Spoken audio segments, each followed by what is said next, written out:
Buenas tardes a todos. Vamos a dar comienzo a nuestra charla GEPSUA en 5 minutos.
Buenas tardes a todos y bienvenidos a esta nueva jornada de charlas GEPSUA. Mi nombre es Alejandra Hernández y el día de hoy hablaremos empleando la fotoidentificación para monitorear a las ballenas jorobadas en el Pacífico Norte de Colombia, quien está dirigido por Natalia Botero Acosta, quien es bióloga de la Universidad de Antioquia con doctorado en comportamiento, y neurociencias de la Universidad del Sur de Mississippi en Estados Unidos. Ella cuenta con 3 años de experiencia en el trabajo con mamíferos marinos y particularmente con ballenas jorobadas en el Pacífico colombiano y ecuatoriano. Actualmente se desempeña como directora general de la Fundación M Acuáticos Colombia, institución desde la cual ha liderado una plataforma de investigación con ballenas jorobadas en el Golfo de Tribuga, Pacífico Norte colombiano desde el 2009.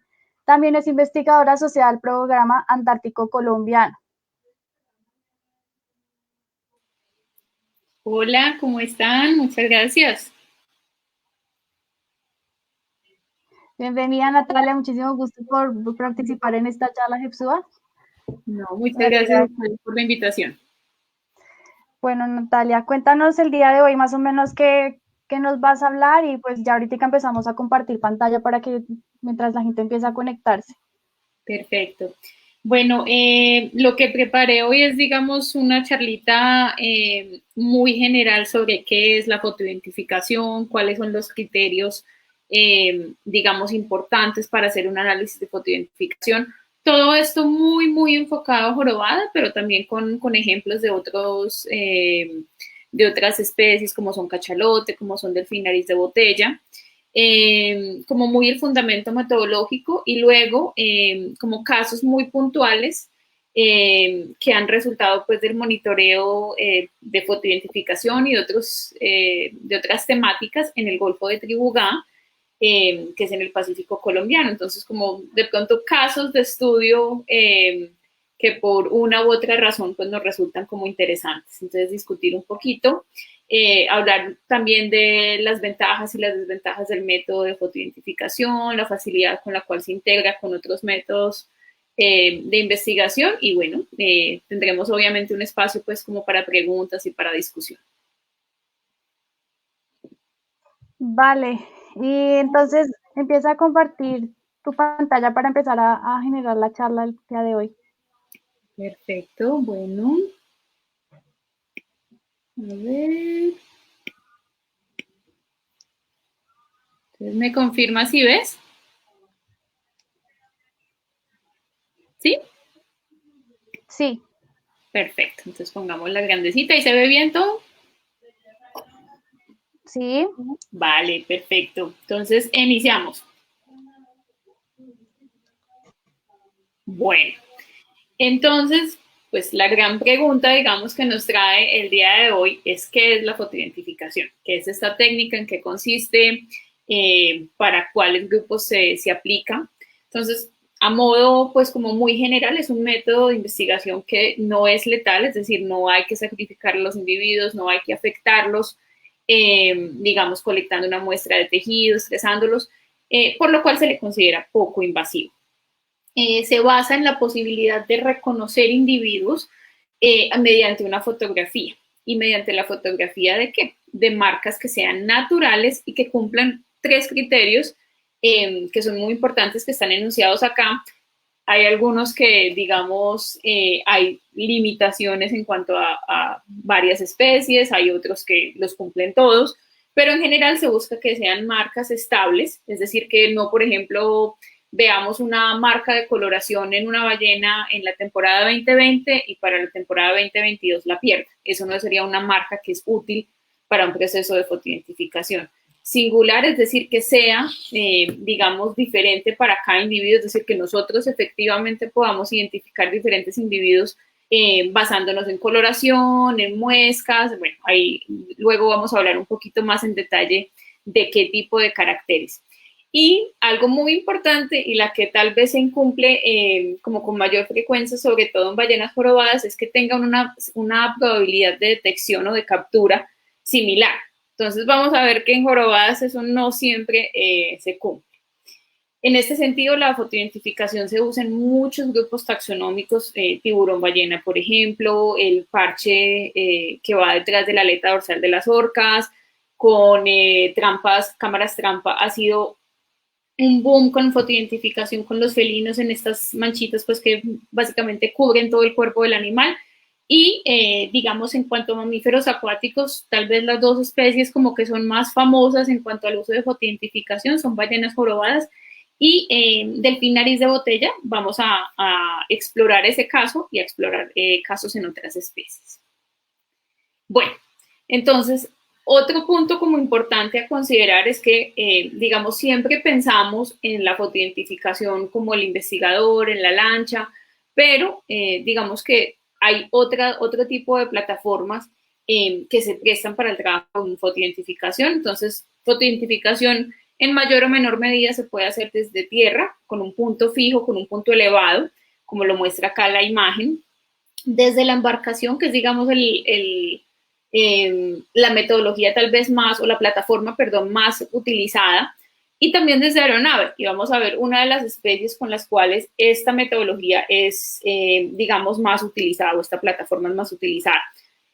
¿Cuál usar? Pues depende mucho, digamos, de las particularidades del área de estudio, de la especie, de la logística del sitio, de los recursos que se tengan. Entonces, por ejemplo, adelantándome un poquito, para ballena franca es muy utilizado el tema de la aeronave, pero es una metodología tremendamente costosa. En cambio, por ejemplo, con la embarcación, pues los costos se reducen un poquito, pero tenemos el impacto del motor. Entonces, a la hora de elegir la metodología es un poco un trade-off, un balance que uno tiene que hacer de, bueno, cuál es mi área de estudio, cuál es mi especie, qué quiero obtener, cuál es mi pregunta de investigación y ya ahí pues tomar esas decisiones. Entonces, como les decía, pues una de las opciones es examinar patrones de coloración, lo que es muy, muy utilizado en las ballenas jorobadas. Entonces, digamos, esta proporción de blanco y negro, todas estas rayitas, todos estos puntos, todo eso es único para cada individuo. Digamos que la analogía más clara es que sea como una huella digital, porque pues es único para cada individuo y es estable en el tiempo. Eso es muy, muy importante. Pero otros ejemplos tal vez no tan mencionados en la literatura o en las charlas pues, científicas o en la academia son, por ejemplo, los delfines. Entonces, en este delfín moteado vemos tres manchitas o tres series como de patrones de coloración que están señalados. La foto de arriba es una foto donde el individuo estaba mucho más joven, porque esta especie pues va como que se van moteando, se van llenando de lunarcitos mientras maduran. Entonces podemos ver que en la foto inferior, donde el animal ya está en un estado de maduración mayor o más avanzado, esas tres manchitas igual o esos tres patrones igual se hacen visibles. Y finalmente, en la foto pues inferior izquierda, se puede ver un patrón de coloración que ha sido, digamos, estable en este delfín nariz de botella, y ahí es súper importante, porque entonces las muescas, que es otro criterio que vamos a examinar a continuación, digamos, de primeras uno mira esas dos fotos y dice, ah, no, pues dos individuos diferentes, ¿cierto? Porque ha habido bastantes cambios en el transcurso de esa década, en cuando las fotos fueron tomadas. Pero estos circulitos rojos nos muestran esas áreas donde el patrón de coloración es estable y es visible. Entonces nos permite obviamente confirmar la identidad del individuo. Como les decía, pues entonces el tema de las muescas también es muy usado, sobre todo pues en ontocetos. Estas foticos de la izquierda son delfín nariz de botella, donde se ve ahí sí digamos, muy pocos cambios acumulados en los dos momentos en los cuales se tomaron las fotografías, y en las aletas caudales de cachalotes. Entonces este es un individuo que se le, digamos, apodó como el Mister Confiable, porque se le ve con cierta frecuencia. Esta foto, si no estoy mal, es en la zona de los Azores, en Europa. Y pues vemos que las dos, digamos, muescas como más significativas sobre el lóbulo izquierdo de la cola están estables en un periodo, pues, digamos, significativo de 10 años. Entonces, otro criterio, digamos, para estas especies. Un criterio adicional serían las cicatrices o traumatismos. Entonces, por ejemplo, en esta foto, que es muy interesante, acá pues hubo alguna interacción, difícil saberlo si de pronto no se estuvo como cuando la herida estaba muy fresca o cuando el suceso pasó, pero puede ser una interacción con un arte pesquera o con una hélice de un barco, pero entonces hay un traumatismo significativo en el lóbulo izquierdo, y adicionalmente estas manchitas o estas marquitas, no sé si ven el cursor, pero hay como unas marquitas así lineales que parecen como si hubiéramos cogido un rastrillo y hubiéramos marcado. Esas son marcas de dientes de orcas. Entonces eso pasó, digamos, muy probablemente en el primer año de vida del individuo, pero como vemos se conserva, y se conserva a través de un periodo de tiempo bastante amplio. Y digamos, esta foto de la derecha es ya más claro que es un evento de colisión con una embarcación o de interacción con las hélices de la embarcación, pues porque dejan esas heridas como repetitivas longitudinales, y ya a esta ballena se le conoce como Blade Runner. Entonces es bastante conocida, bastante famosa. Ahí digamos que cabe la salvedad como decir, bueno, ¿qué pasa si nosotros tenemos una foto? Digamos que esta interacción o esta afectación sucedió en 2015. ¿Qué pasa si nosotros tenemos una foto de este individuo de 2010?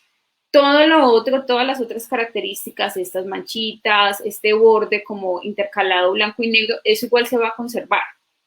Y obviamente, pues, digamos, en la metadata del catálogo y en todos los datos asociados a la fotografía, se va pues como a hacer nota de que hubo esa interacción pues como negativa con alguna actividad humana. Y como les comentaba, pues que hay una especie que digamos, aprovecha mucho de estos muestreos aéreos. Las ballenas francas tienen unas callosidades cefálicas en la cabeza, donde se hacen los parásitos externos, que son como se les apoda los piojos de las ballenas, y esto pues digamos es un contraste bastante marcado, porque son parches que son como blancos, color crema, que contrastan bastante con la coloración pues gris oscuro, casi negro de la ballena. esos parches se forman bastante temprano en la edad del individuo. Entonces, por ejemplo, vemos este vallenato con ya la presencia de estos parches y son estables, entonces nos permiten obviamente hacer ese proceso de identificación y de recaptura en el tiempo. Ahora bien, entonces queremos hacer un proceso, un proyecto de fotoidentificación. ¿Qué tenemos que hacer? En primer lugar, es obviamente importante que hagamos un ejercicio de reflexión, de tal vez salidas previas, para definir el área y la especie. Entonces, por ejemplo, nosotros cuando iniciamos en el Golfo de Triuga, pues hicimos una visita preliminar, conocimos la gente, nos presentamos, hicimos varias salidas al mar para ver si la embarcación que teníamos era adecuada. Bueno, entonces, todo eso digamos, es muy valioso. A veces no se puede porque a veces hay limitaciones de presupuesto, logísticas, pero es lo ideal. Y ya pues cuando, digamos, se instaura el proceso, se tiene la pregunta, se tiene el equipo, se sale, o sea, hacen varias salidas al mar, se procesan las fotografías, entonces se cortan, se procesa pues como la exposición, la nitidez, digamos como, digamos, una fotografía en general. Y hay dos fases que son muy importantes. Entonces, en primer lugar, se van a hacer comparaciones intragrupales. Entonces, cada día vamos a definir, a sacar nuestras colas, a definir, bueno, esta es la cola 1 del avistamiento 5 del 2015. Está la cola 2, está la cola 3. Entonces, cada uno, por ejemplo, la primera cola del avistamiento 1 se va a comparar con todas las otras colas, porque perfectamente pudimos haber detectado ese individuo, no sé, por decir algo, el 3 de julio de 2015 y volverlo a ver el 15 de agosto. Entonces, eso es importante porque es una recaptura. Nos va a ser bastante informativo. Cuando ya hayamos definido, bueno, estos son mis individuos, estos son los, no sé, 120 individuos que yo vi en la temporada de 2016. Entonces, ahí ya voy a comparar, entrar a comparar 2016 versus 2017, luego versus 2018, luego versus 2019, luego versus 2020 y así sucesivamente. Algo muy importante que vamos a discutir a continuación, pues muy brevemente, pero digamos también sería interesante en el espacio de preguntas, es definir los criterios de calidad. Eso es bastante importante, no solo para, digamos, la curaduría del catálogo como tal, sino cuando se va a hacer un proceso de cooperación con otros colegas o con una red incluso de investigación. Porque, bueno, hay fotos que digamos, estaba el mar picado o estábamos muy lejos del individuo. Entonces la fotografía puede que no sea de la mejor calidad o esté en un ángulo no muy ventajoso, pero tiene suficiente información como para que nosotros hagamos una identificación y hagamos una determinación. Pero ya cuando, digamos, vamos a comparar con fotografías que son ajenas a nosotros, que son de otra zona de estudio, se tiende a seleccionar las fotografías de mejor calidad para, digamos, minimizar la posibilidad de esos falsos positivos, de decir que son individuos diferentes cuando en realidad se trata de una recaptura. Y digamos, para finalizar ya el proceso, pues uno asigna códigos, hay gente que es, digamos, más creativa y les asigna nombres, ya ahí digamos, pues que depende de cada grupo de investigación, y además, pues definir toda esa información asociada, mucha gente incluso anexa las coordenadas geográficas, otros, digamos, hacemos una determinación geográfica mucho más general, entonces fue detectado en el Golfo de Tribugá, en lugar de decir, por ejemplo, con la coordenada 5 grados, 38 minutos, bueno, eso ya, digamos, depende como del criterio de cada investigador. Entonces, a muy grosso modo, como les decía, entonces, nosotros obviamente vamos a tener una fotografía mucho más grande, incluso con, no sé, un pedazo del horizonte o pedazo de tierra o pedazo de la costa. Entonces vamos a seleccionar el área de la cola, a cortarla. Muchas veces, pues digamos, el fotógrafo se mueve bastante para hacer la toma, entonces vamos a tener que hacer un poquito de rotación para tener la imagen derecha. Y como les decía, corrección muy sencilla de exposición. A veces pues tomamos una foto, qué sé yo, no sé, 6 de la tarde y no teníamos los settings adecuados en la cámara. Eso se puede, digamos, remediar en los software de edición. Hay, digamos, un tema adicional con las aletas dorsales, que es la aleta pues, que está en el lomo. Puntualmente en el caso de ballenas jorobadas, no son, o hay, digamos, muchos investigadores que tienen aprehensión a usar también las dorsales para identificación, sobre todo a largo plazo. No sé si de pronto, bueno, yo creo que sí se ve bastante bien, sobre todo en estas últimas dos, como estas muescas blanquitas, como este desgaste. Eso infortunadamente no es estable a lo largo del tiempo. Y no hay una diversidad tan grande en cuanto a la forma. Entonces hay muchas aletas, por ejemplo, con esta forma triangular, muchas aletas con esta forma de pronto un poquito como triangular, pero con borde redondeado. Entonces es difícil, digamos, como basarnos solamente en las aletas dorsales. Es posible, hay algunas aletas bastante distintivas. Personalmente nosotros lo que hacemos es, si contamos con la secuencia de inmersión, entonces tenemos la vista del individuo, del dorso del individuo, y va arqueando la cola antes de iniciar un buceo. Entonces tenemos total certeza de que esa aleta dorsal se combina con esa aleta caudal o con esa cola, la incluimos, y ahorita vamos a ver varios ejemplos. Pero si no, digamos, si tenemos 3 colas, pero tenemos 6 aletas dorsales y no tenemos claridad de cuál va con cuál, simplemente, digamos, procesamos las aletas caudales o las colas. Otra aplicación muy interesante de las aletas dorsales es que nos permiten, digamos, evaluar la exactitud de los estimativos de tamaño de grupo. Muy comúnmente nosotros vamos a ver un grupo y vamos a decir, bueno, son, no sé, 5 ballenas. Pero resulta que al procesar las fotografías vemos que de pronto 2 individuos se fueron a los 5 minutos del avistamiento y entraron otros 2 nuevos. Entonces perceptualmente fue difícil como notar ese cambio, pero en las fotografías vemos que no eran 5, sino que fueron a lo largo del avistamiento, fueron 7. Entonces es, digamos, otra aplicación interesante de procesar las aletas dorsales. Entonces, esto era básicamente lo que yo les decía, de tener toda esta secuencia. Esto normalmente es lo que vamos a ver bastante, una buena proporción del tiempo, el dorso del animal con la aleta dorsal. Cuando ellas van a iniciar un buceo, entonces arquean el cuerpo, uno va viendo todo el pedúnculo, toda esta zona que se llama el pedúnculo caudal, y luego van mostrando la cola. Hay algunas, por ejemplo, las mamás con cría, cuando van las mamás con su vallenato, como el vallenato tiene un patrón de buceo tan cortico, tiene mucha presencia en superficie, entonces tiene, digamos, buceos muy cortos, 1 minuto, 1 minuto y medio, 2 minutos. Entonces, digamos, la mamá no es tan propensa a hacer estos buceos profundos y prolongados. Entonces, no muestra la cola como con tanta frecuencia. Ahí digamos que se nota lo que yo les contaba de esa violación a ese supuesto de que todas las colas o todos los individuos tienen la misma probabilidad de captura. Entonces es, digamos, esa excepción que si sabemos que estamos con una madre con cría, a veces no vamos incluso con un seguimiento, no sé, más de media hora, 1 hora, no vamos a obtener la cola de la mamá. Ahí, digamos, se vuelve mucho más relevante el tema de las aletas dorsales.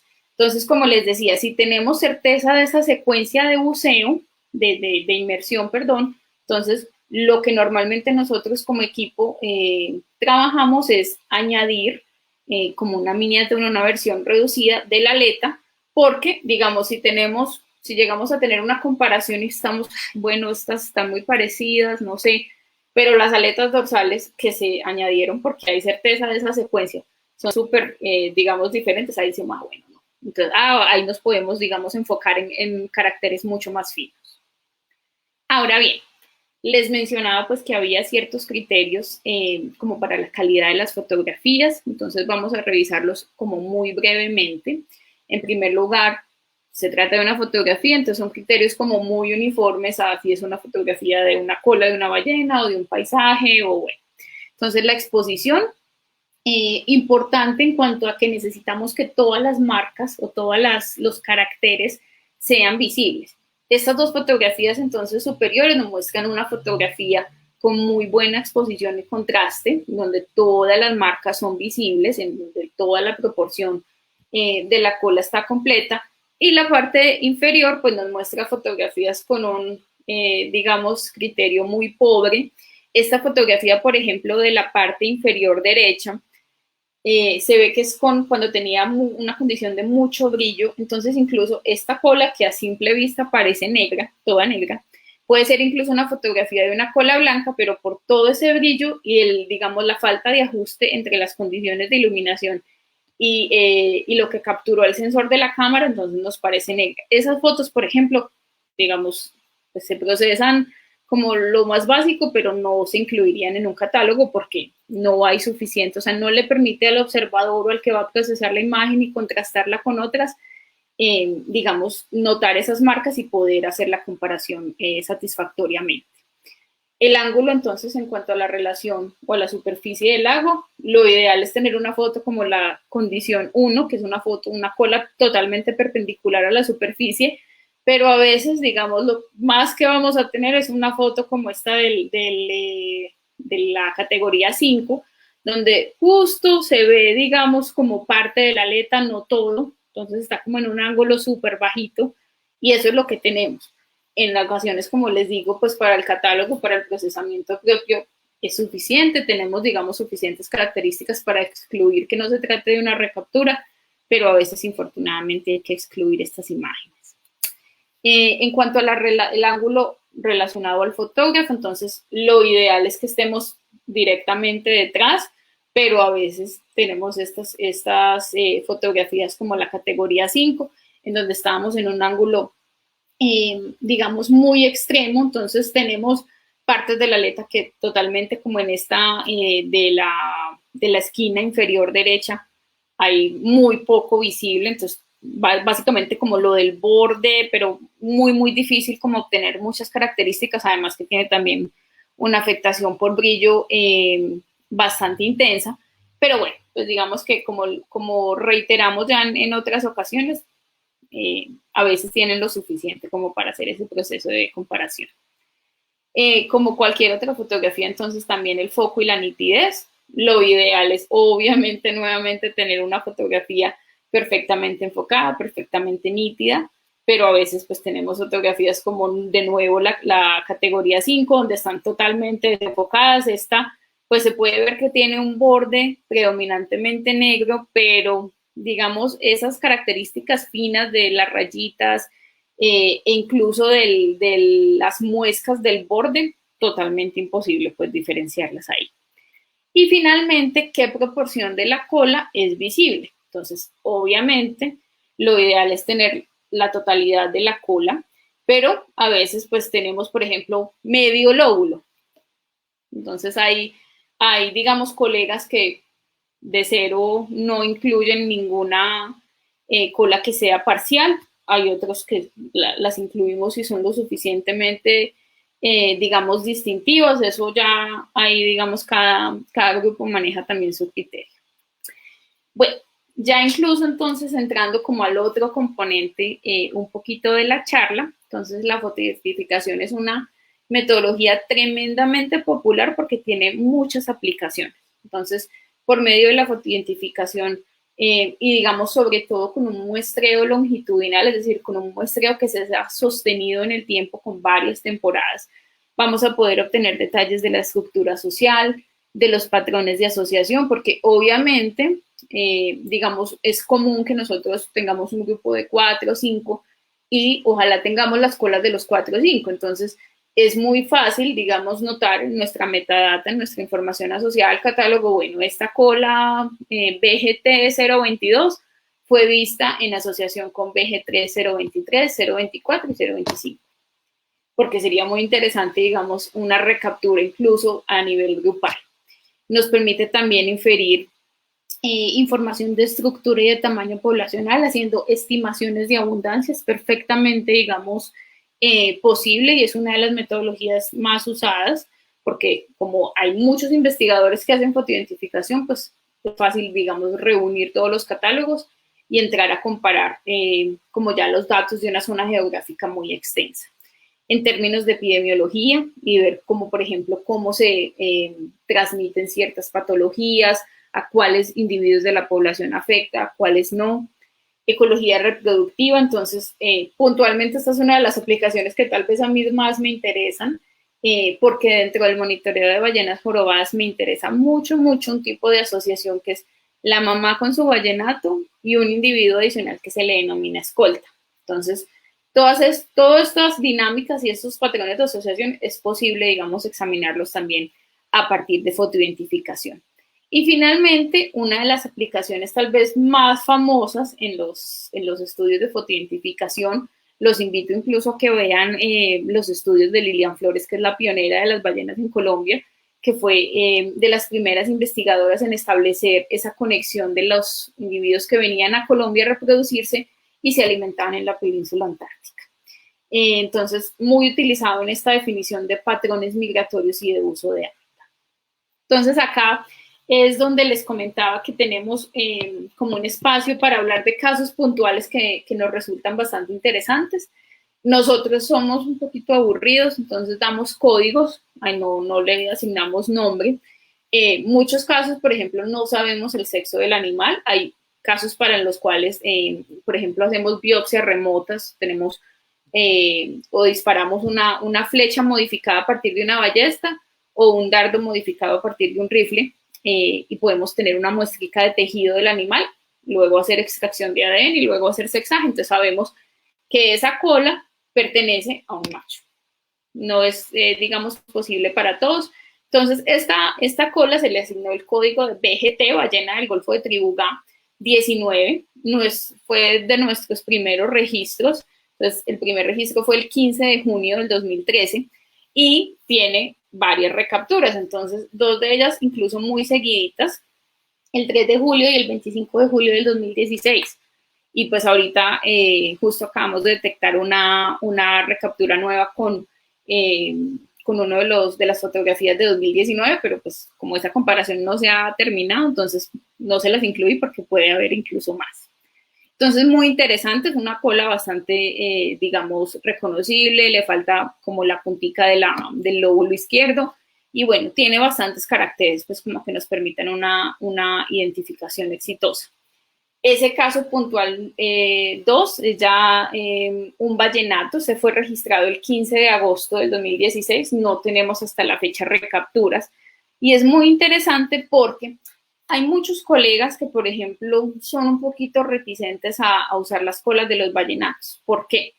En esas colas, sobre todo donde tenemos el centro negro y los lóbulos blancos, en muchos de los vallenatos, sobre todo si los vemos muy pequeños, ese patrón de coloración no se ha definido. Entonces parece como un degradé, como una pintura ahí que no se determina como de secar. Entonces ahí es muy difícil, digamos, incorporarlo al catálogo porque no sabemos, no se ha fijado ese patrón de coloración y no sabemos exactamente cómo va a lucir cuando este vallenato tenga 2 o 5 o 10 años de edad. Entonces, en esos casos, pues digamos que no se incluye en el catálogo. Este vallenato, digamos, afortunadamente ya tenía un patrón de coloración bastante fijo, entonces estaba un poquito, o no estaba tan chiquito, por así decirlo. Y lo interesante es que les contaba pues que estas marcas como lineales, como si hubiéramos cogido un rastrillo, corresponden a marcas de ataques predatorios de orcas. Pero además podemos ver que le falta la puntica del lóbulo derecho y que está esa herida bastante abierta, o sea, se ve el tejido pues como un rosadito medio oscuro. Eso nos indica que ese ataque pasó o en el Golfo de Tribugá, ese día o el día anterior, o en una zona muy cercana, lo que es muy importante y es muy especial porque los reportes, digamos, de orcas en el Pacífico colombiano pues no son tan abundantes, pero sí son, digamos, ciertamente o relativamente frecuentes si uno habla con los pescadores, sobre todo esos pescadores que llevan bastantes años. Si te dicen, sí, no sé, en tal época o así, en la época de jorobadas a veces se ven, a veces muy afuera. Entonces, digamos que fue un registro bastante interesante porque pues nos indicó no solo como que había pasado o nos indicó pues no solo el registro de este individuo, sino también como una interacción que había tenido pues en un momento cercano al registro. Este es otro caso muy interesante como en ese estudio que les contaba de las mamás con cría y su vallenato. Este es el individuo 292, registrado inicialmente el 1 de octubre de 2015 con 2 recapturas en, digamos, ese mismo día y al año siguiente. Y lo que es muy interesante es que, por ejemplo, estas recapturas son muy dicientes en cuanto a la ecología comportamental y reproductiva. Entonces, la primera vez que lo vimos, ese primero de octubre de 2015, estaba en un grupo competitivo, que es un grupo de apareamiento donde hay varios machos compitiendo muy, muy intensamente por el acceso a una hembra que muy seguramente está receptiva, está ovulando. Entonces, digamos, se ven muchos comportamientos como agresivos, pero también hay indicios como de que hay machos que cooperan para excluir a otros machos. Es bastante interesante ese tipo de grupos. Entonces, la primera vez que lo vemos está en uno de estos grupos.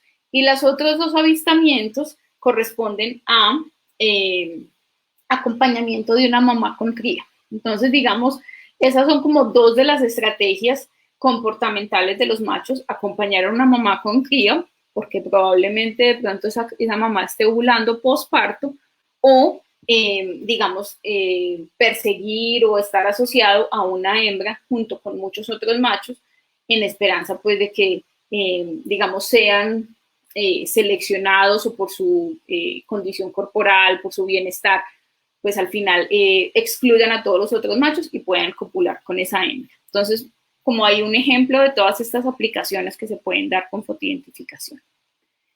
Y ahí me equivoqué en el título, este es otro caso puntual, este es nuestro individuo 99, y hemos tenido un solo avistamiento de este individuo por la zona cerquita, ya incluso al valle, que es como la parte superior, la parte norte del Golfo de Tribugá, y con una mutilación bastante extensa de la cola, o sea, uno de los lóbulos casi que totalmente mutilado y el otro tal vez medio. Como les decía, ahí cuando ya nos encontramos con este individuo en el cual ese traumatismo está totalmente cicatrizado, difícil, digamos, diferenciar entre esas dos posibilidades, que sea una colisión con un bote o que sea una, digamos, interacción con una malla de estas fantasmas que digamos, van a la deriva y afectan a muchos grupos animales. Entonces, muy interesante porque, pues, digamos, hay muy pocas colas que yo haya visto a lo largo de mi carrera con ese tipo de afectación como tan extensa. Bueno, y ya como para hablar, digamos, primero de las desventajas del método, luego de las ventajas. Entonces, en cuanto a las desventajas, es sobre todo una metodología que es muy exitosa si se tiene un muestreo a largo plazo, lo cual obviamente es demandante. Cuanto logística, es demandante, sobre todo para muchas zonas donde hay factores climáticos y oceanográficos que dificultan que uno haga muchas salidas al mar. Difícil si se tienen pues como condiciones económicas adversas, y trabajar en el mar con mamíferos marinos es muy costoso. Como les decía, si se tiene, por ejemplo, ese conocimiento de que las mamás con vallenato, como lo muestra la fotico acá, no muestran con tanta frecuencia la cola, pues es una metodología que es susceptible en cierta medida a sesgos de muestreo, porque vamos a tener mucho más comúnmente colas de animales que no son madres con cría.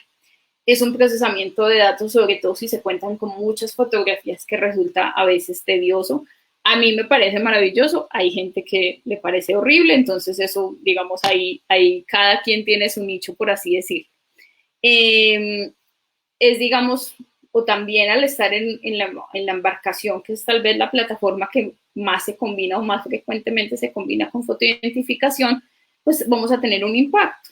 Entonces, obviamente, el ruido del motor, muchas veces el tema de seguir el grupo como por un periodo de tiempo hasta que podamos finalmente tener esa toma de la cola, pues vamos a tener un impacto sobre el animal. Otro, digamos, factor que es bastante limitante, afortunadamente eso está cambiando bastante en años recientes, es que, digamos, si nosotros nos cerramos y no compartimos nuestro catálogo y solo digamos, nos cerramos como a esos eventos de colaboración con colegas, pues digamos, si no hay ciencia abierta, muy difícilmente vamos a hacer una aplicación exitosa de la técnica. Estamos, en cuanto a mamíferos marinos, tratando y estudiando especies que son de altísima movilidad, que cubren un rango geográfico inmenso. Entonces, esa colaboración y disponer los catálogos para comparaciones nacionales, para comparaciones regionales, para comparaciones mundiales, es sumamente importante que haya esa ciencia abierta. Y, digamos, con el desarrollo como reciente de todos estos procesos de automatización, de inteligencia artificial, pues cada vez, digamos, como que dependemos de que sea un proceso eficiente. Puntualmente, como nosotros en Macuáticos tenemos un catálogo pues relativamente pequeño todavía, entonces mucho de ese procesamiento es manual, pero estamos pues como explorando esas opciones de automatizar. Bueno, otro caso como muy puntual que les quería comentar porque es sumamente, digamos, emocionante y sumamente como asombroso que se haya llegado a esas instancias incluso de colaboración, es el caso de Happy Well. Happy Well es una plataforma, es un sitio web donde literal si vamos al Pacífico colombiano a Bahía Málaga o si vamos a Nuquí o si vamos a Tumaco, perdón, y tomamos fotos de las colas de las ballenas, entonces podemos adicionarlas a la base de datos. Ahí hay científicos y hay, digamos, aficionados y hay fotógrafos y hay turistas de muchas partes del mundo y, digamos, hay un equipo bastante numeroso y con una capacidad, digamos, científica y técnica muy elevada que hace las comparaciones por ti. Entonces, a todos ellos, a todos los que nos vean o vean la charla luego, y tengan este tipo de fotografías, los animo muchísimo a subirlas a la plataforma de Happy Well.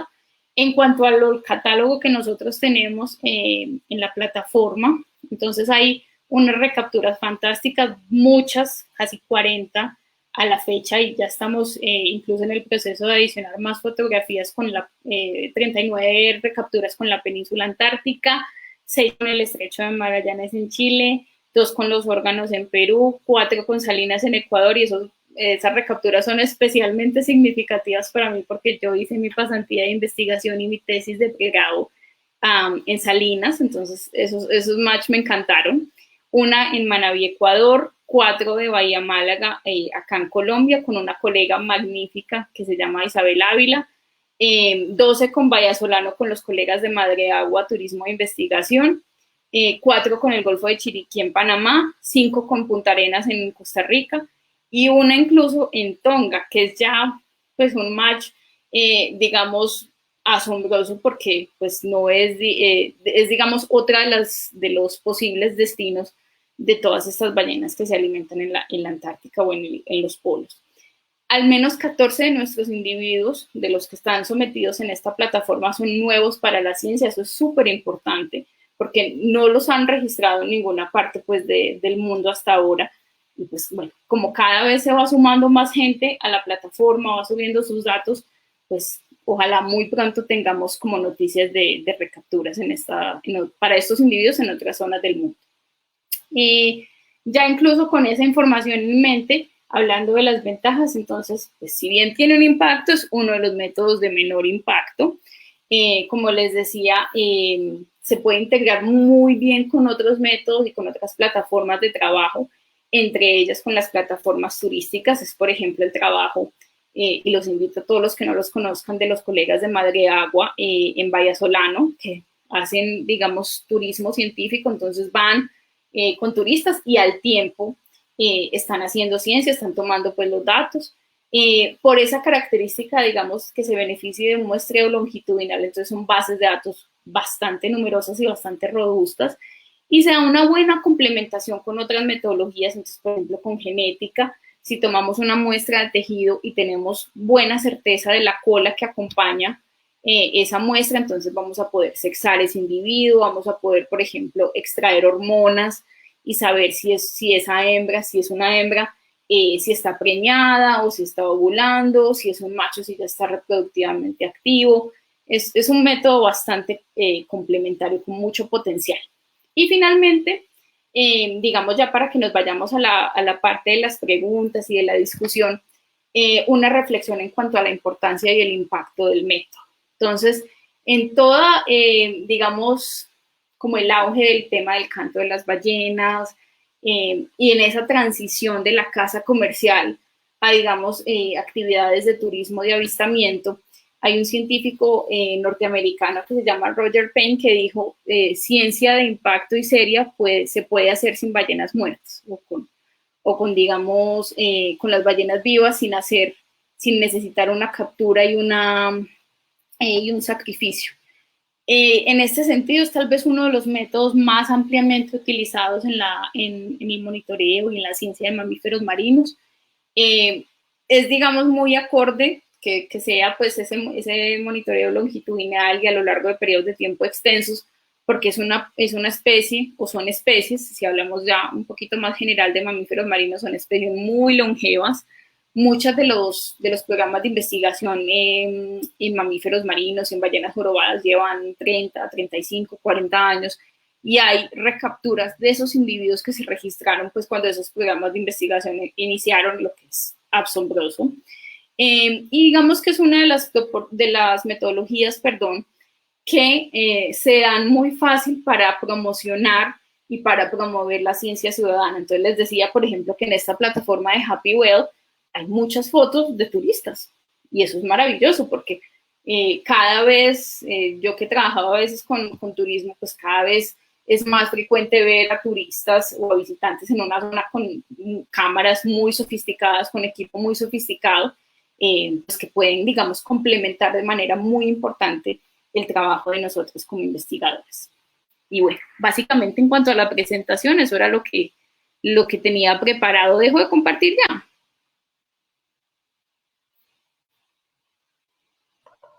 Sí, hola, Dalia, estuvo muy chévere tu charla, la verdad. Me gustó Con mucho muchísimo. gusto. Ahí abierto a que tengamos entonces esos minuticos de preguntas que hayan llegado, de comentarios. Bueno, entonces Galo nos va a acompañar también en las preguntas Perfecto. ahorita. Entonces lo voy a proyectar. Hola Galo, ¿cómo estás? Bueno, soy estudiante de biología y, y pues pertenezco al semillero de bienestar animal, entonces pues ahí como que voy a complementar preguntas en torno a la biología y al bienestar de los animales. Vale. Entonces no sé si Bueno, quieres yo quiero empezar. empezar con una muy, yo quiero empezar con una como muy personal, como preguntándote qué es lo que te motivó a trabajar con cetáceos, o sea, ¿qué te llevó al punto de trabajar con ellos? Bueno, la historia mía es bastante interesante porque pues yo estudié biología en la Antioquia, en la Universidad de Antioquia, y cuando yo entré a biología, que eso fue en el año 2003, ya hace un ratico, a mí me encantaba el tema de genética mendeliana. Entonces yo, el tema de las alberjitas y todo esto a mí me parecía lo máximo. Y mi biología general en primer semestre, digamos como que me desinflé un poquito con el tema. Yo decía, ay, no, tal vez eso no es como lo que a mí me gusta. Y una vez yo iba por el bloque 7, que es el bloque de biología en la Antioquia, y vi un letrerito que decía reunión del grupo de estudio de mamíferos acuáticos. Y dije, ve, interesante. Hasta ese momento, y yo tenía en 2003 que como 17, 18 años, yo nunca, o sea, las ballenas muy bonitas y en un documental alguna vez en Animal Planet, pero nunca se me había pasado por la mente. Y fui a este grupo y pues digamos, yo estaba súper chiquita, estaba en segundo semestre y había colegas de sexto semestre, ya cercanos a graduarse. Y fue una experiencia muy, muy enriquecedora, digamos, como ese tipo, el semillero, con lecturas, con ver documentales. Entonces ahí como que me entusiasmé mucho. Pero digamos, para mí la confirmación como de esto es lo que yo quiero hacer, llegó en 2007, cuando yo hice una pasantía con Fernando Félix, que ha sido mi papá académico, que él trabaja, bueno, trabaja en ese momento en Salinas, Ecuador, con jorobadas, ya está mucho más dedicado a delfines nariz de botella en el Golfo de Guayaquil. Pero yo me acuerdo que yo hice esa pasantía y yo dije, deslumbrada totalmente, y era pues un trabajo de campo arduo, con embarcaciones de turismo, 3, 4 viajes al día, 12 horas, pero a mí me encantó. Entonces, digamos, ahí supe que a eso me quería dedicar.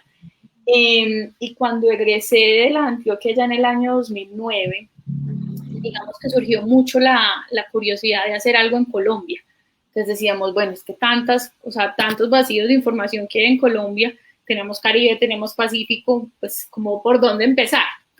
Y por medio de una colega que trabajaba con ranas, que son mi segundo amor, yo di con Coquí, que es en el Golfo de Tribugá. Y pues hice la primera visita en diciembre de ese año, de 2009. Y digamos, el proceso en Coquí ha sido maravilloso, una relación súper cercana y súper bonita con la comunidad. Y digamos, el poder hacer algo, o sea, al llegar a una zona donde se sabía súper poco, donde todo lo que uno haga básicamente es ganancia, entonces ahí se fue como consolidando mucho todo ese proceso, pues como personal mío, pues, como persona y como investigadora. Ay, qué súper, me alegra muchísimo esta historia, es todo muy interesante. Y bueno, y pues ya me dices que trabajas también con ranas. ¿Qué otras, o sea, aparte de las ranas, qué otras especies has trabajado también Ah, aparte no, de... las ranas me encantan, pero desde hace, o sea, hice alguna cosita. Yo, de hecho, pues en la Antioquia no había nadie, absolutamente nadie que trabajara con mamíferos marinos, entonces mi coasesora fue la profe Vivian Páez, que es herpetóloga. Trabaja puntualmente con tortugas, pero bueno, en el laboratorio pues había bastante de ranas.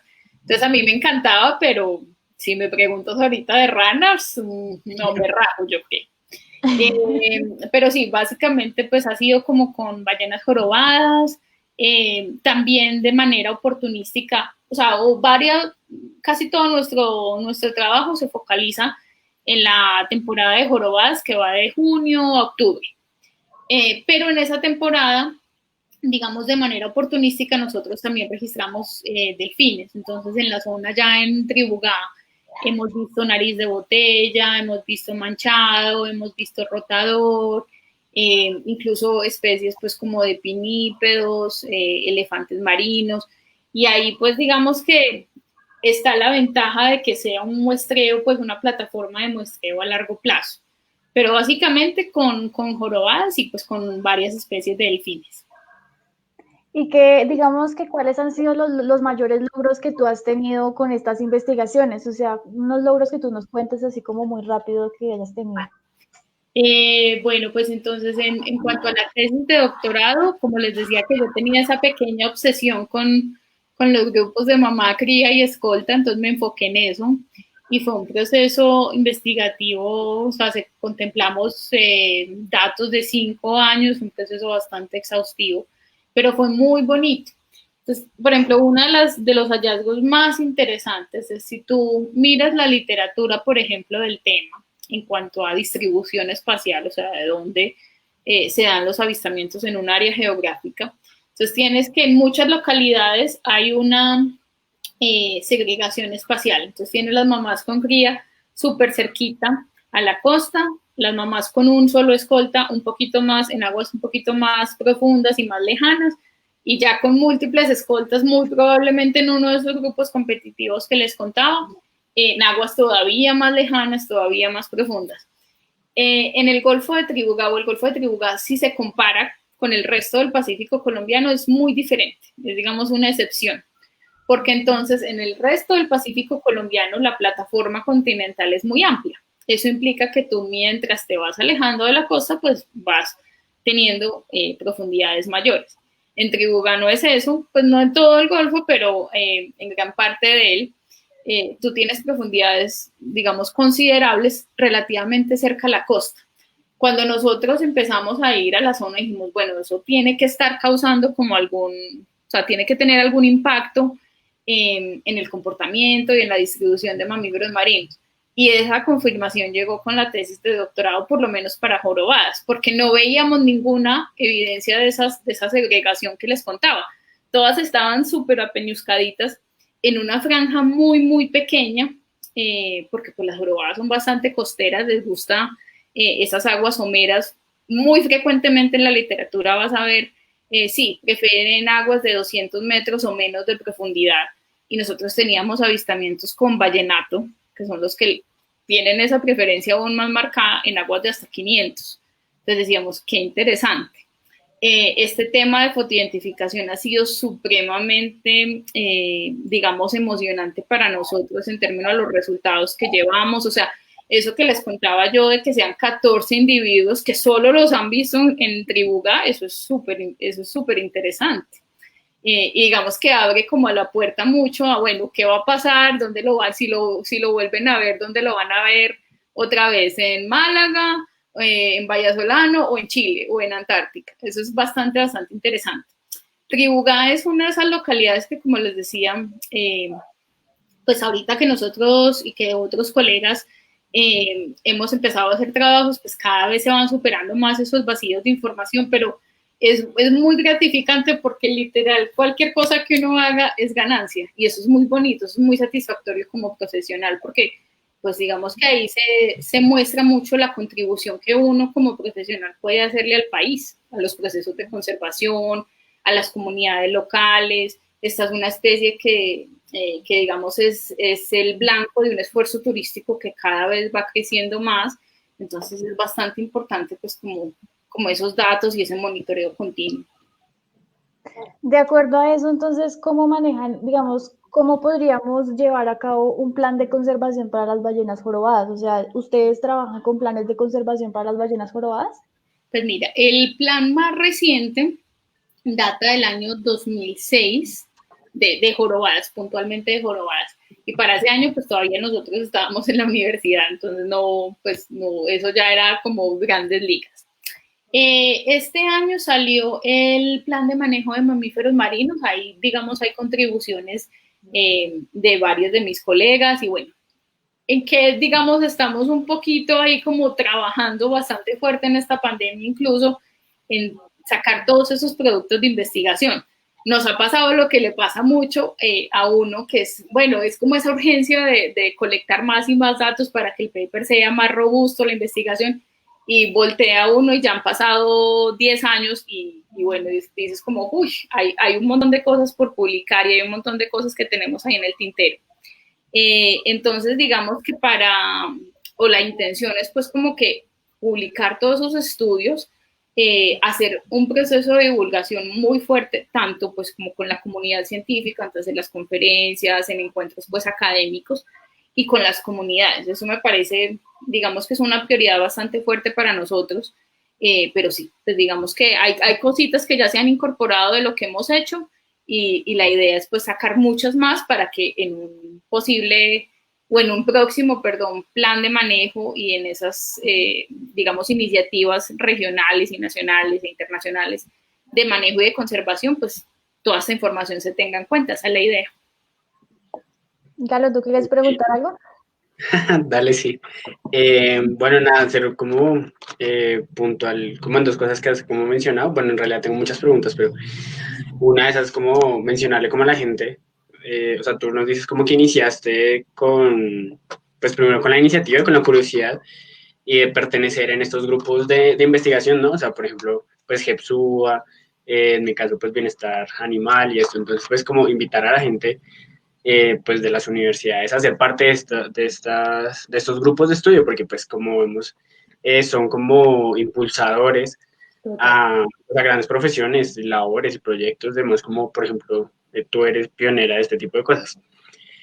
Y lo otro que te iba a preguntar, bueno, o sea, el tema de las fotografías, o sea, como que tú nos ponías este tipo de contrastes o pues como gamas de errores que pueden haber.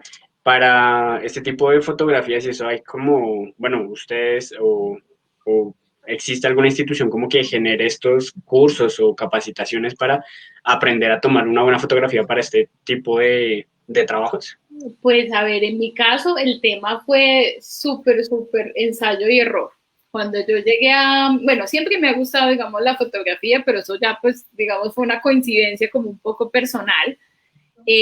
Pero cuando yo llegué a Ecuador, esa creo que fue una virtud muy grande del trabajo que yo pude hacer con Fernando, porque Fernando me soltó a mí y me dijo así, o sea, hubo obviamente un periodo como de inducción, pero era yo y la foto que yo tomara era la foto que había. Y pues si comparamos esas fotos con lo que, digamos, gran parte de lo que hacemos ahora, pues seguramente son horribles, pero, pero digamos es un tema también mucho de experiencia.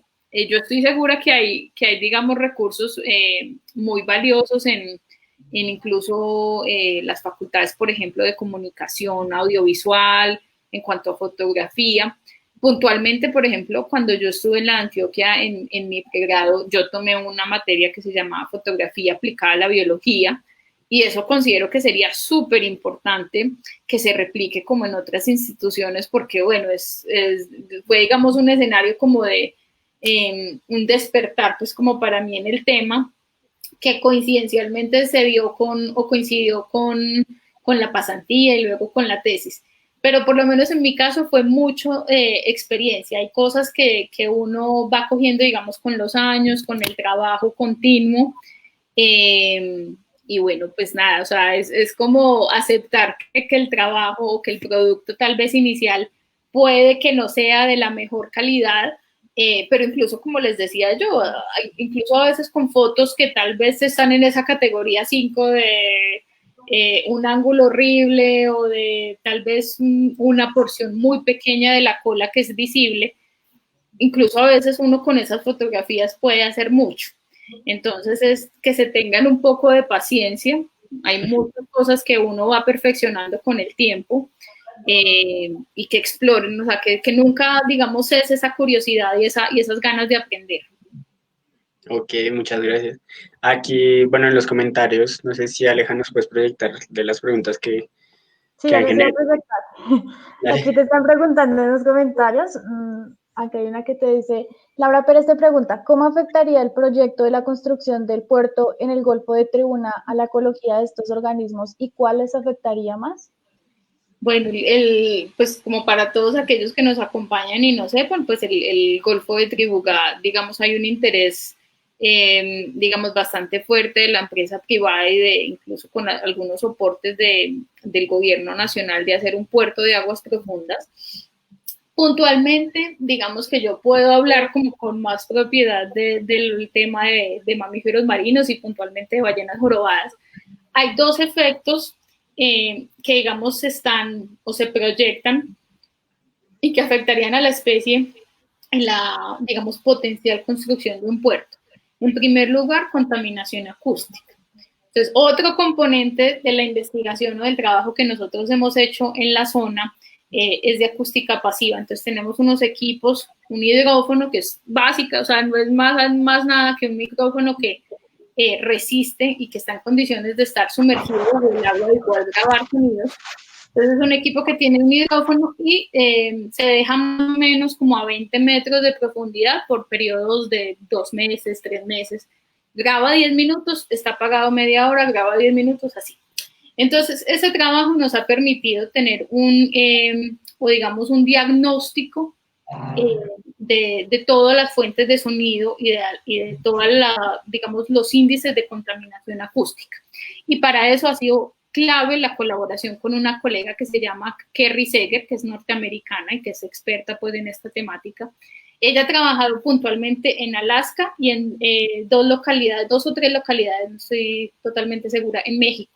Y son localidades que sus gobiernos respectivos los designan como santuarios de fauna marina, o sea, como áreas protegidas.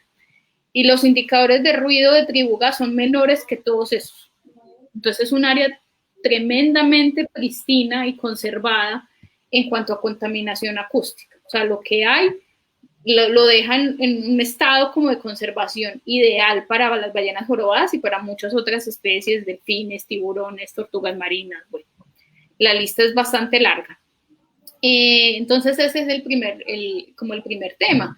Incluso desde el tema de la construcción del puerto, o sea, hay unos pilares pues que se clavan o hay, digamos, perforación, eso produce una cantidad de ruido tremenda, así se haga, digamos, como con todos los estándares como de calidad. Y pues obviamente si ya hay una ruta de barcos, se supone que lo que quieren entrar a este puerto, si se construye, son barcos mercantes de gran proporciones, Panamax y Post-Panamax. Estos barcos obviamente en su trayectoria, pues digamos que producen o introducirían mucho ruido a un ambiente que es sumamente pristino.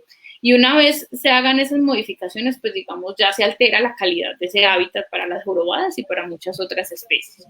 Y en segundo lugar, el tema de colisión con embarcaciones. Entonces, les mostraba, por ejemplo, yo esta ballena que le dicen Blade Runner, y pues ahí es muy obvio que hubo una interacción con la propela de una embarcación y que pues hubo una afectación súper grande. La ballena sí sobrevivió, pero pues digamos, con una afectación grande que puede haber, digamos, impactos en términos de las hormonas de estrés, en términos del sistema inmune, en términos de reproducción y de supervivencia a largo plazo.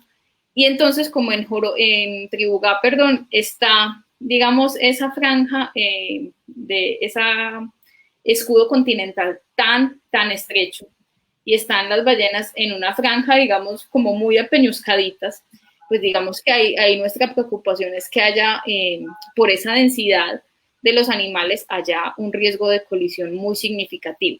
No es, digamos, una como lista comprensiva de los efectos, hay, digamos, preocupaciones adicionales si miras en cuanto a tortugas marinas, si miras en cuanto a manglares, si miras en cuanto a aves, o sea, hay bastante, además de obviamente unos impactos pues como para las comunidades humanas que se asentan allá, que tienen un modelo de desarrollo, digamos, muy sostenible, enfocado al turismo de naturaleza, a la agricultura orgánica y limpia, a la pesca artesanal. Entonces es digamos un proyecto que por lo menos a nosotros como investigadores que llevamos bastante tiempo trabajando en la zona nos resulta pues muy preocupante y bueno, pues está en un proceso y digamos que se está cumpliendo como lo previsto por las autoridades pues de infraestructura o por las instituciones de infraestructura ambientales y bueno, vamos a ver qué pasa. Aquí te preguntan también, Mari, te pregunta, ¿se produce algún impacto negativo o positivo de la presencia del turismo en la época de avistamiento de ballenas jorobadas? Y complementa diciendo, o como tal en el trabajo de fotoidentificación de las ballenas.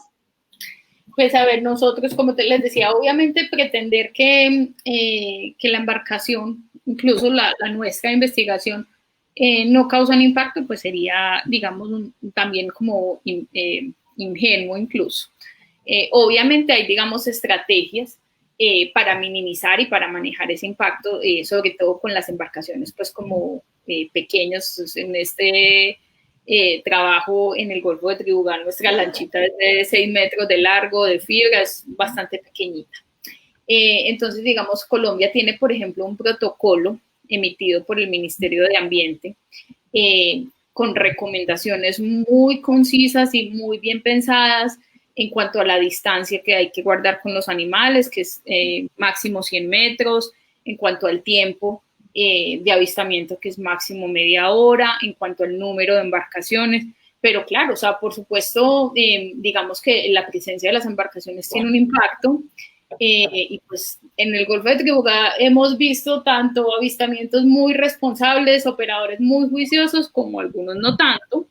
Hay como la iniciativa de hacer pues una capacitación con los operadores, esto de la mano de una colega como amiga que se llama Ancarol Vallejo y su organización que se llama RME Ocean Conservation, pues como de hacer unos ejercicios de capacitación y de concertación con los operadores, pero claro, o sea, hay un impacto, obviamente, la presencia, pero pues siguiendo esas recomendaciones que yo les digo de la distancia, del tiempo, del modo de aproximación, nunca aproximarlas de frente, siempre de lado o por detrás, digamos que se pueden manejar, digamos, satisfactoriamente esos impactos.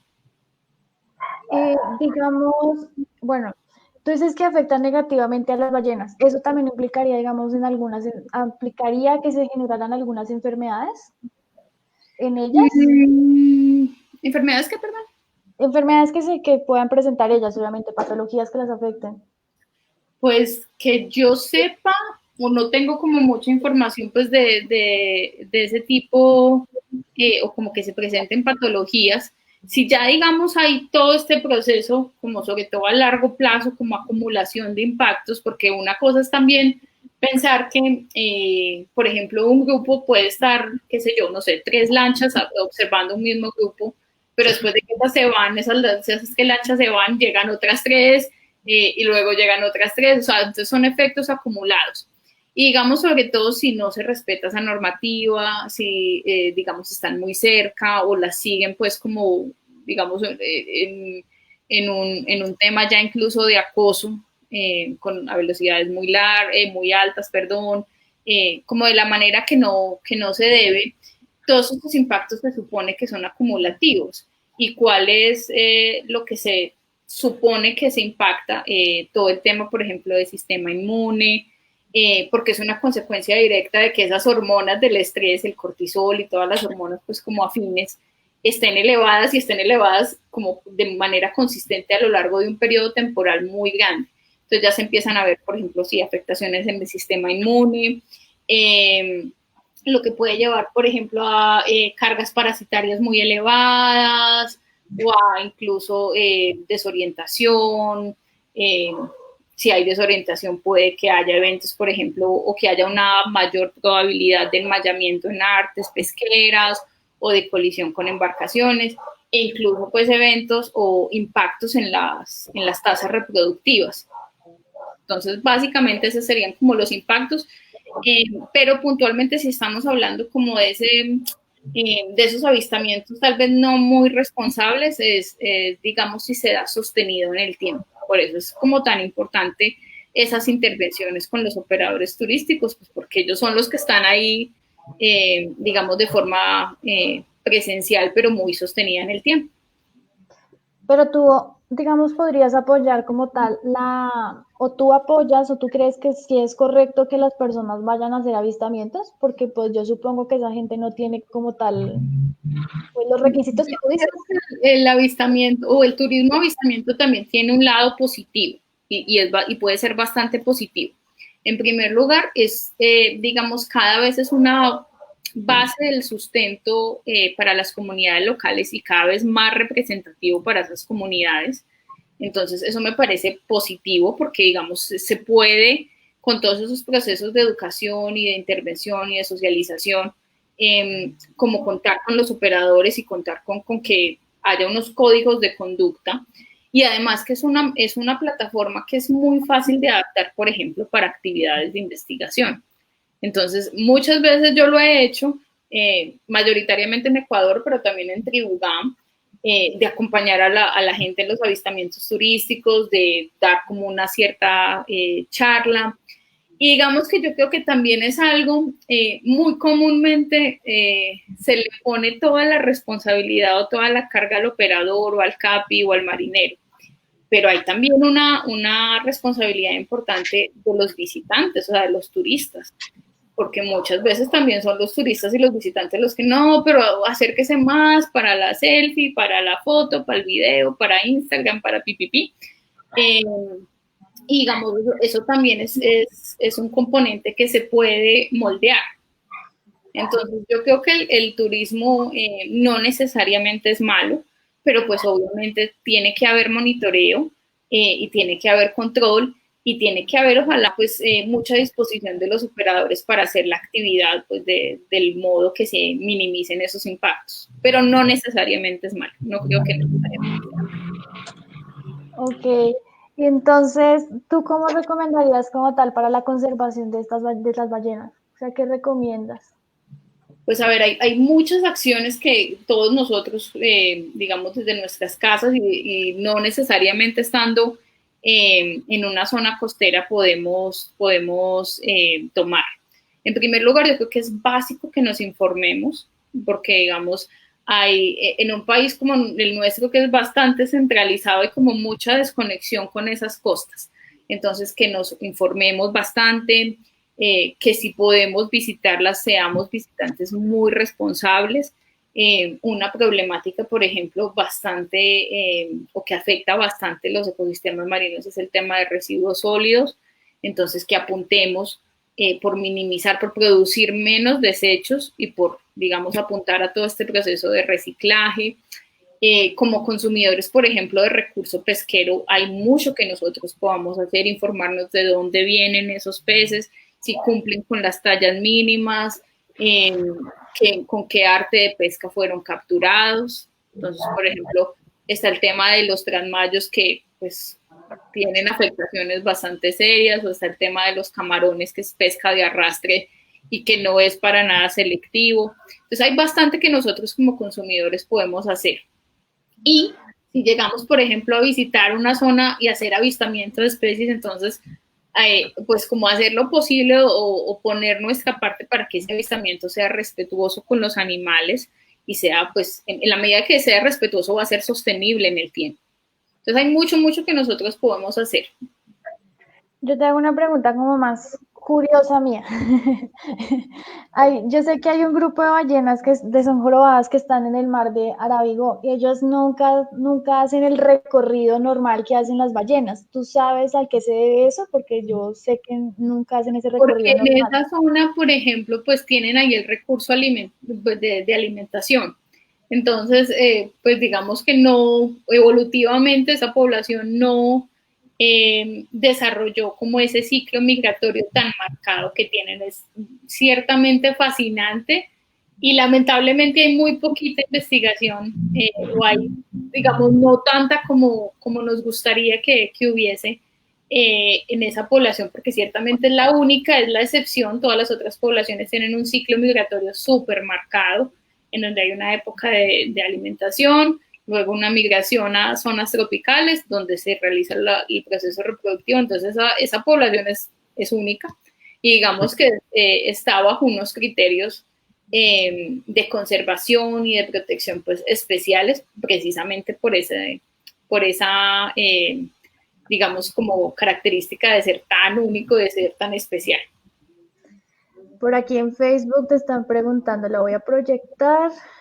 Dice, John Infante pregunta, ¿qué crees que les pasó a las casi 400 ballenas pilotos muertas en Australia la semana pasada? Sí, eso fue bien lamentable. Las piloto es una especie, los delfines pilotos son una especie que, lamentablemente se caracteriza por esos varamientos tan masivos, porque son una especie que, digamos, tiene toda esa estructura social muy, digamos, familiar. Son grupos muy estrechos. Comúnmente, por ejemplo, las crías permanecen en el mismo grupo de la mamá. Las hembras, digamos, están o toman un rol de cuidar a sus nietos una vez ya han pasado incluso la menopausia. Son especies muy interesantes, pero sí se ven bastante afectadas. Se les dice incluso piloto porque se supone que dentro del grupo hay como individuos, digamos, que marcan la ruta, entonces serían los pilotos pues, del grupo. ¿En qué pasó? Digamos que ahí ya tocaría depender mucho que los científicos o los investigadores a nivel local pues hagan necropsias. Toca a tomar muestras de tejido, porque pues digamos puede haber afectación, por ejemplo, por contaminantes, pudo haber sido, digamos, algún ejercicio, por ejemplo, con sonares militares. Eso las afecta muchísimo porque son animales que su, digamos, principal modalidad de comunicación es la acústica. Ellos no ven tan bien, no es que sean ciegos, pero ven, digamos, mucho menos, o la modalidad visual es mucho menos efectiva, digamos, por las propiedades de la luz en el agua. En cambio, el sonido transmite mucho más eficientemente en el agua. Entonces, esas afectaciones o esos ejercicios de sonar las hacen ascender a veces muy rápido a la superficie. Digamos, hay todo este tema de descompresión y de afectación del oído interno, que ya una vez pasa eso, no, o sea, se desorientan y pues llegan a estas zonas como muy poco profundas y ya no son capaces de volver. En general, cuando los mamíferos marinos llegan a las costas, hay muchas veces muy poco que hacer, porque llegan básicamente ya con afectaciones muy extensas. Pero para saber qué pasó con esos 400 individuos, tocaría hacer necropsias, tomar muestras de tejido y mirar a ver qué pasó. Muy difícil decir así como a ojo. Vale, Natalia. Así como a conclusión, ya como para cerrar, ¿qué concluirías tú?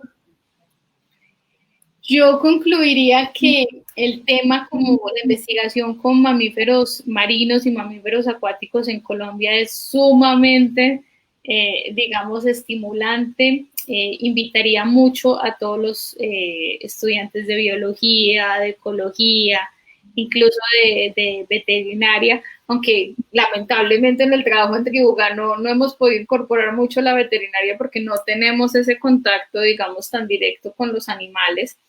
pero los animaría mucho a que sean curiosos, a que formen, como decía Galo, esos grupos de estudio y esos semilleros y se vayan formando, vayan consultando el material bibliográfico y vayan sacando preguntas, a que contacten a otros investigadores.